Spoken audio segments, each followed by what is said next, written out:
Assalamualaikum warahmatullahi wabarakatuh. Ketemu lagi dengan saya Sukmadiarti Peranginangin, MC Psikolog, dalam tema Psikolog Berbagi. Hari ini teman-teman saya akan berbagi tentang menentukan tujuan hidup. Apa sih pentingnya kita sebagai umat manusia memiliki tujuan dalam hidup kita, dan bagaimana caranya agar tujuan hidup itu bisa mengantarkan kita pada hal-hal yang membuat diri kita menjadi pribadi yang lebih baik. Nah, tema ini adalah tema dalam pengembangan diri ya. Jadi salah satu hal yang perlu kita miliki ketika kita berniat nih untuk mengembangkan diri kita menjadi pribadi yang lebih baik adalah dengan terlebih dahulu menentukan apa sih tujuan hidup kita, apa sih tujuan hidup yang ingin kita capai, yang ingin kita lakukan, yang ingin kita berikan, sehingga hidup kita ini menjadi semakin bermakna dan memberi arti bagi dunia. Baik teman-teman sekalian, sebelum saya melanjutkan video ini, mohon dukungannya untuk channel saya, klik like dan subscribe channel ini, mudah-mudahan bisa memberi manfaat yang lebih luas bagi teman-teman lainnya. Terima kasih. Nah, teman-teman sekalian, kita lanjutkan pembahasan kita tentang pengembangan diri, yaitu dengan tema menentukan tujuan hidup. Ya, pertama sekali kita harus memiliki tujuan dalam hidup ini. Kenapa? Karena ketika kita hidup tanpa memiliki tujuan, maka kita seperti kekurangan motivasi atau tidak ada hal yang menggerakkan kita untuk berbuat lebih. Paham ya? Berbuat lebih. Ya. Kalau kita tidak memiliki tujuan hidup, maka hidup kita akan biasa-biasa aja, mengalir aja gitu ya, tidak greget gitu ya. Tetapi bedanya ketika kita memiliki tujuan hidup, maka hidup kita akan selain akan terarah, kita memiliki energi yang lebih untuk berbuat lebih. Nah, berbuat lebih inilah kemudian akan membedakan kita dari orang-orang kebanyakan. Ya, sesungguhnya kita semua ini memiliki potensi yang sangat besar dalam diri kita yang bisa kita optimalkan, bahkan lebih besar dari yang kita kira ketika kita memiliki dorongan yang lebih kuat tentunya. Nah, itu sebabnya teman-teman sekalian, kita harus menentukan apa sih tujuan hidup kita sehingga kita benar-benar bisa mengoptimalkan diri kita, pikiran kita, perasaan kita, perilaku kita untuk sebanyak-banyaknya manfaat bagi dunia. Tidak hanya bermanfaat bagi diri kita sendiri, tetapi juga bisa memberi manfaat yang luas bagi orang-orang di sekeliling kita.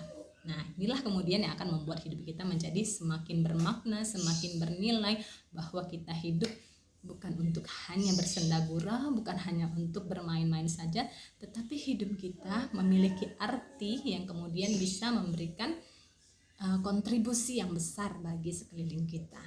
Nah, itu perlu kita tanamkan. Baik, selanjutnya bahasannya adalah lantas bagaimana sih ya menentukan tujuan hidup itu.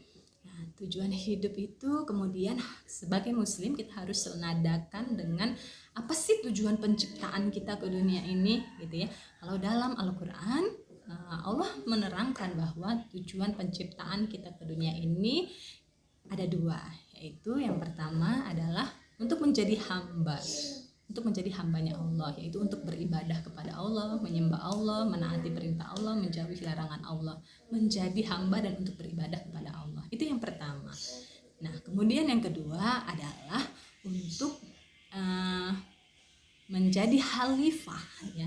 Khalifah ini artinya adalah pemimpin bagi diri kita sendiri dan juga pemimpin bagi orang-orang yang ada di sekeliling kita, menjadi pemimpin bagi semesta ini ya kan, yang karena yang ditugaskan untuk mengelola alam raya ini adalah manusia yang diberikan amanah oleh Allah untuk menjaga kelangsungan alam semesta ini agar bisa tetap berjalan semestinya. Nah, dua hal inilah yang kemudian penting untuk kita jadikan sebagai tujuan hidup kita. Kita bahas satu-satu ya. Yang pertama tadi adalah untuk beribadah kepada Allah. Nah, beribadah di sini tidak hanya sebatas beribadah dalam artian sholat, puasa, haji, kemudian aktivitas ibadah lainnya, tidak sebatas itu saja gitu, tapi bisa lebih luas, yaitu bahwa setiap aktivitas kita yang kita niatkan karena Allah, yang kita awali dengan bismillah, maka itu semuanya akan bernilai ibadah. Termasuk teman-teman yang sedang menonton channel saya ini, ketika kita niatkan untuk menuntut ilmu, ketika niatkan untuk berbagi ilmu, untuk memberi ilmu, untuk sharing, kemudian menuntut ilmu, itu adalah juga bagian dari ibadah. Kenapa? Karena menuntut ilmu juga adalah ibadah gitu ya, yang akan membawa kebaikan bagi diri kita sendiri, juga orang-orang di sekeliling kita, ketika ilmu yang telah kita dapatkan ini bisa benar-benar kita amalkan dalam kehidupan kita. Tentunya akan memberikan efek positif baik pada diri kita maupun kepada orang-orang yang ada di sekeliling kita. Nah, jadi teman-teman, niatkan segala aktivitas kita menjadi ibadah dengan cara kita awali dengan bismillah dan kita niatkan lillah. Nah, ada hal menarik ya, karena beberapa teman bercerita bahwa mereka merasa tidak nyaman, letih, lelah bekerja, mengurus rumah tangga, melayani suami atau melakukan aktivitasnya. Mereka merasa tidak nyaman, lelah, berat, capek gitu ya. Nah, melaksanakan rutinitas mereka. Nah, di sini jawabannya adalah bagaimana supaya kita tidak lelah menjalankan aktivitas itu dan semuanya bisa diterima sebagai amal ibadah. Poinnya adalah di poin ikhlas. Teman-teman, ibadah yang maksimal itu adalah ibadah yang dilakukan ikhlas karena Allah. Ya. Kesalahan kita atau kekeliruan kita mungkin selama ini adalah kita melakukan aktivitas kita, pekerjaan kita, ibadah kita sebatas rutinitas saja, dan kita lalai meniatkannya karena Allah. Kita lalai memasukkan niat-niat baik itu dalam aktivitas kita. Jadi sehingga terasa sebagai rutinitas saja yang terasa berat, monoton, itu aja gitu ya. Karena kita lupa memasukkan niat kita, meluruskan niat kita bahwa apapun aktivitas yang kita lakukan ini adalah jalan kita, ibadah kita untuk mencari keridhaan Allah. Nah, maka penting sekali untuk kita selalu memperbaharui niat kita dalam segala aktivitas sehingga kita bisa terus konsisten dan diberikan keistiqomahan dalam melakukannya. Nah, kembali ke poin ikhlas tadi, bahwa ketika kita melakukan semua aktivitas dan ibadah kita, niatkan ikhlas karena ingin mencari ridha Allah saja. Ketika niat kita ikhlas karena ingin mencari ridha Allah saja, pokoknya apa yang saya lakukan ini kalau Allah ridha saya udah puas gitu ya. Nah, yang saya lakukan ini benar, sesuai dengan ridha Allah, sesuai dengan aturan-aturannya Allah, saya merasa puas karena insya Allah Allah akan meridhoinya. Ya kan? Jadi yang kita harapkan adalah ridhonya Allah dalam aktivitas kita. Sehingga teman-teman, ketika kita mengharapkan ridhonya Allah ini, kita tidak mudah kecewa ketika orang lain tidak mengapresiasi dengan pantas apa yang kita lakukan. Sehingga kita tidak mudah kecewa. Yang buat pekerjaan, aktivitas, tugas-tugas itu terasa berat adalah karena kita tidak mendapatkan apresiasi yang sepantasnya dari orang-orang di sekeliling kita. Kita merasa jadi kurang dihargai nih, saya udah kerja keras ya. Saya sudah kerjakan pekerjaan A, B, C dari pagi sampai malam, mengurus rumah tangga, melayani suami, melakukan berbagai pekerjaan bisnis dan segala macam, tapi kok saya diperlakukan seperti ini. Nah, ketika kita ikhlas, kita tidak lagi ada komplain atau keluhan seperti itu, karena kita yakin semua kebaikan yang sudah kita lakukan ini sudah ada ganjarannya dari Allah Subhanahu wa Ta'ala. Dan beda memang teman-teman, beda banget rasanya. Kalau memang kita melakukannya dengan ikhlas dan karena Allah, itu benar-benar terasa lebih ringan gitu. Ya, tadinya pekerjaannya dilakukan berat banget gitu ya, tetapi ketika kita mulai meniatkannya karena Allah, ikhlas mengerjakannya supaya Allah ridho aja dengan apa yang kita kerjakan, maka benar-benar beda rasanya. Jauh lebih ringan. Ya. Karena kita tidak lagi bergantung pada pujian, penilaian orang lain terhadap kita, tetapi benar-benar sudah bergantung pada penilaiannya Allah aja. Dan itu rasanya nikmat banget. Gue semua kok bisa ngomong gitu sih? Alhamdulillah saya sudah mempraktekannya sehingga sekarang bisa sharing gitu ya. Dulu-dulu kalau melakukan aktivitas rumah tangga berat gitu ya.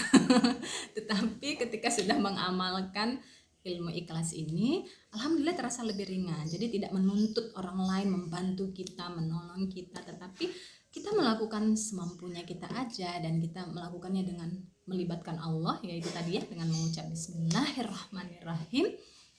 terasa jauh lebih ringan. Jadi benar ya kata orang ya, ternyata yang berat itu bukan pekerjaannya, bukan ibadahnya, yang berat itu hatinya gitu ya. Yang berat itu di hati. Nah, jadi ketika kita di hatinya udah lempeng, udah ikhlas, itu pekerjaan tuh jadi lebih ringan. Percaya deh, ya coba dipraktekkan ya.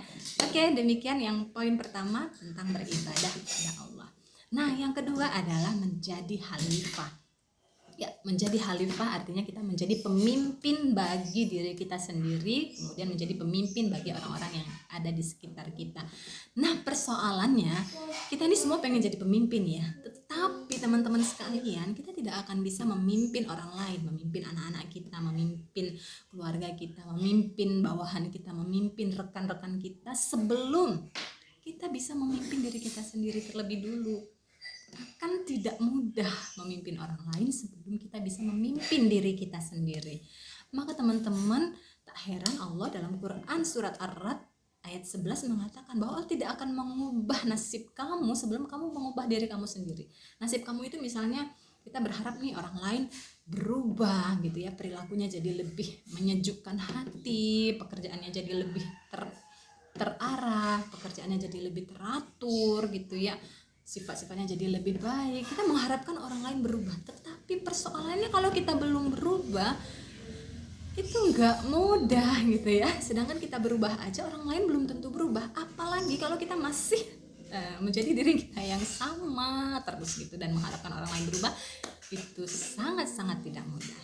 Maka teman-teman, kita ikuti aturan atau anjuran yang sudah Allah berikan panduannya, bahwa ketika kita ingin ada perubahan pada nasib kita, pada orang-orang di sekeliling kita, pada kehidupan kita, maka terlebih dahulu yang harus kita ubah adalah diri kita terlebih dahulu. Kita pimpin diri kita dulu terlebih dulu gitu ya. Misalnya memimpin diri kita dalam hal mengelola emosi gitu ya.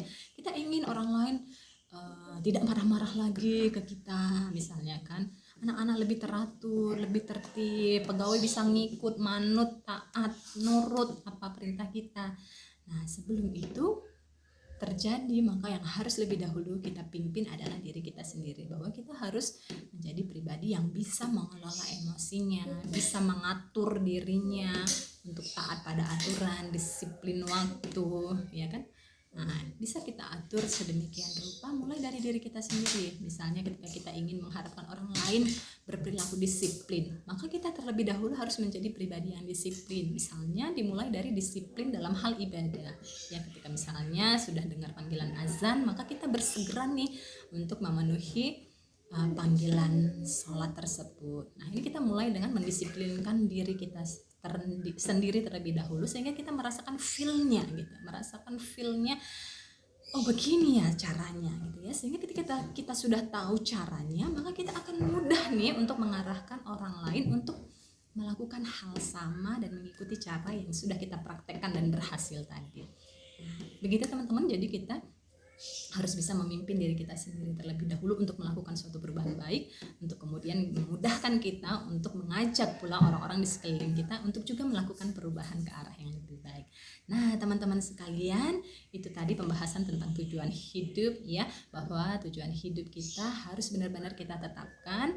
Namun ada dua tadi tujuan penting yang telah ditetapkan Allah kepada kita dalam kehidupan ini sebagai manusia, yaitu untuk beribadah kepada Allah. Artinya kita melakukan segala aktivitas kita di dunia ini itu untuk jalan kita dalam beribadah kepada Allah. Jangan lupa niatkan selalu ikhlas karena Allah, dan awali selalu dengan bismillah, sehingga insya Allah terasa lebih ringan dan berkah. Semua aktivitas sekecil apapun yang kita lakukan akan bernilai manfaat dan ibadah ya. Kemudian yang kedua, kita adalah tujuan hidup kita adalah untuk menjadi khalifah, menjadi pemimpin bagi diri kita sendiri dan juga bagi orang-orang di sekeliling kita.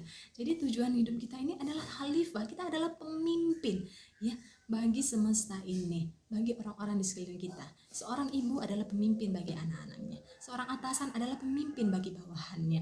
Maka karena begitu banyaknya hal yang harus kita pimpin di dunia ini, maka mestilah kita lebih dulu harus bisa memimpin diri kita sendiri, sehingga insya Allah kita benar-benar bisa memimpin orang-orang yang ada di sekeliling kita ini dengan lebih baik. Karena itu adalah tugas kita untuk menjadi pemimpin bagi semesta ini. Maka teman-teman sekalian, kita untuk mencapai dua tujuan hidup tadi, kita harus benar-benar bisa mengoptimalkan segala potensi yang sudah Allah berikan pada kita. Potensi akal, potensi pikiran, potensi kolbu, potensi penglihatan, potensi pendengaran, potensi tubuh, untuk dioptimalkan sehingga benar-benar bisa beribadah dengan baik dan menjadi pemimpin bagi dunia untuk dibawa ke arah yang lebih baik. Sekecil apapun kontribusi yang kita lakukan pasti memberi manfaat dan memberi makna yang banyak bagi kehidupan kita. Ya, sehingga teman-teman, ketika kita sudah mampu mengoptimalkan itu, maka diri kita insya Allah akan semakin berkembang ke arah yang lebih baik. Allah katakan bahwa siapa yang menolong kesulitan orang lain, maka kesulitannya di dunia dan di akhirat akan Allah selesaikan. Maka dengan kita mengoptimalkan diri kita, memaksimalkan segala potensi yang ada dalam diri kita untuk sebanyak-banyaknya manfaat bagi sekeliling kita, maka insya Allah mudah-mudahan kesulitan-kesulitan kita juga akan ditolong dan diberikan jalan keluarnya oleh Allah.